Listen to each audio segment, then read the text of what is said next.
Awalnya waktu itu pertama kali aku tuh ambil sekolah fashion Susan Budiarjo di Jakarta. Tahun berapa tuh Kak?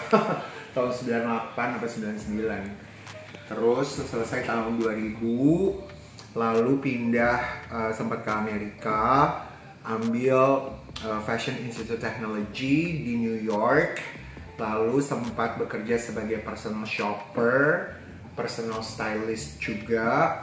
Ada beberapa brand Amerika yang aku jadi store manajernya juga. Waktu itu tahun 2000, terakhir 2010. Tahun 2011 aku kembali ke Indonesia. Di akhir 2011, 2012 aku gabung sama salah satu fashion styling studio di Jakarta, namanya Gladiolus di Jalan Sudirman. Diawali dengan menjadi head stylist untuk beberapa klien wedding, buat pre-weddingnya mereka dan weddingnya mereka.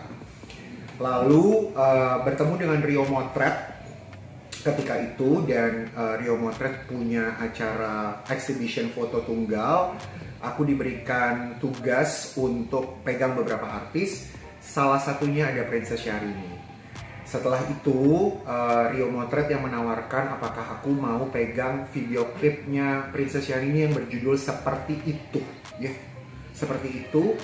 Jadi aku sama Rio Motret yang memikirkan konsepnya, makanya jadi viral banget. Dan waktu itu sosial media nggak begitu besar. Menjadi viral kenapa? Karena kita buat konsepnya seorang Princess Syahrini yang princess, tetapi memakai gaun-gaun yang besar, tapi masuk ke pasar. Dia masuk ke pasar buah, bawa tas kremesnya dia yang mewah banget, yang harga ratusan juta itu, tapi dalamnya sayur. Terus kayak gitu dia naik mobil, what was that, Lamborghini atau apa? Apa? Rolls Royce. Dia naik mobil Rolls Royce, tapi di pinggir jalan dia di halte, tapi sama bodyguardnya. Nah itu jadi viral banget. Waktu ditawarkan sama Rio Motret, cerita lucunya adalah aku tuh ditanyain mau nggak pegang. Aku tuh sempet mikir iya nggak. Tanya ke manajer, tanya ke beberapa toko-toko fashion yang ada di Indonesia. Kenapa? Karena Princess Syahrini belum pernah pakai personal stylist yang profesional. Karena sebelumnya Princess Syahrini tuh selalu pakai desainer yang sekarang sudah almarhum, yaitu Hengki Kawilarang. Dan stylistnya sendiri adalah manajernya, yaitu Rani.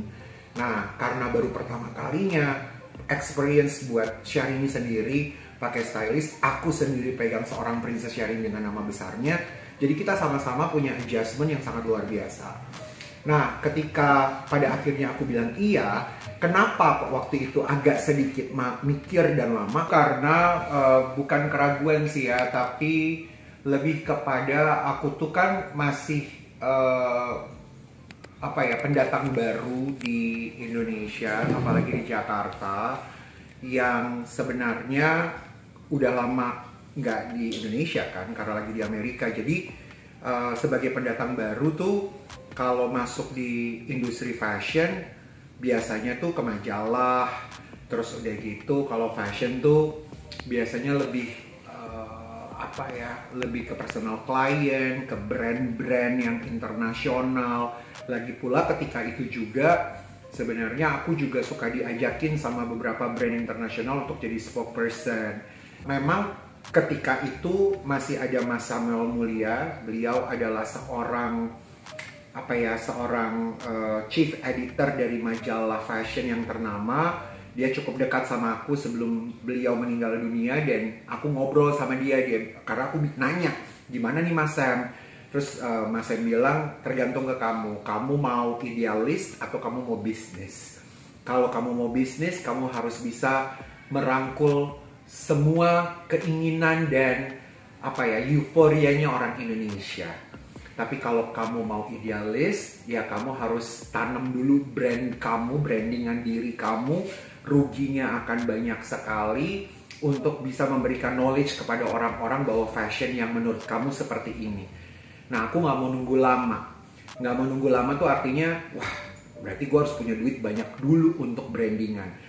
Akhirnya aku memilih untuk, let's take the business. Aku ambil bisnisnya.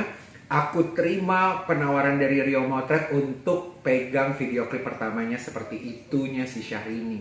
Nah, ketika itu jadi booming, kerja sama aku sama Princess Syahrini jadi luar biasa, lancar banget. Bukan hanya sebagai stylist, jadi sahabat, temen ngobrol. Bahkan sampai kita pergi ke Eropa jalan-jalan diajak sama Princess. Seru banget, jadi viral lagi karena pernah nepok dia di jalanan. Di belakang panggung jadi viral lagi karena dia marah-marah. Pokoknya banyak sekali tuh video-video yang sampai sekarang juga karena TikTok happening akhirnya juga naik lagi dan naik lagi.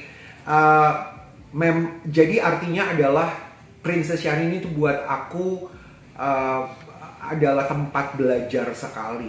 Di belakang panggung, belajar bagaimana bisa menghargai waktu, belajar tentang karakter artis, karakter orang, apalagi artis ya. Karena ketika aku sudah memegang Princess Syahrini, mungkin peringkat menjadi selebriti stylist itu ketika bersama dengan beliau.